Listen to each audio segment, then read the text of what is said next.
اسلامی تعلیمات کی روشنی میں میاں بیوی کے درمیان جنسی تعلقات کے حوالے سے چند اہم اصول ہیں جن کی پابندی ضروری سمجھی جاتی ہے۔ شرعی نقطہ نظر 1 جائز حدود کے اندر تعلقات۔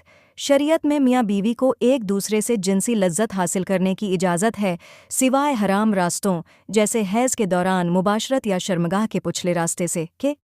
2 نبی کا ارشاد۔ نبی اکرم نے فرمایا، جو تمہاری بیویاں ہیں وہ تمہاری کھیتیاں ہیں، پس تم اپنی کھیتی میں جس طرح چاہو آؤ۔ سورہ البقرہ 2:22۔ اس آیت کا مطلب یہ ہے کہ بیوی سے جنسی تعلق جائز ہے، مگر شرمگاہ کے سامنے والے راستے سے۔ بیوی کا شوہر کے نفس کو منع میں لینا۔ علماء کے درمیان اس عمل پر مختلف آراء پائی جاتی ہیں۔ 1 کچھ علماء کے مطابق یہ ناپسندیدہ، مکروہ عمل ہے، کیونکہ یہ انسانی فطرت اور وقار کے خلاف سمجھا جاتا ہے۔ منع ایسی جگہ ہے جس سے قرآن پڑھا جاتا ہے، ذکر ہوتا ہے۔ اس عمل میں گندگی یا ناپاکی شامل ہو سکتی ہے۔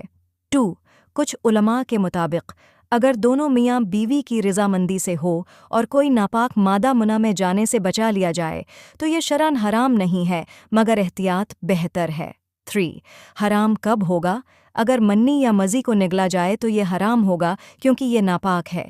اگر زبردستی ہو یا کسی کو ذہنی یا جسمانی اذیت ہو تو بھی یہ جائز نہیں ہوگا۔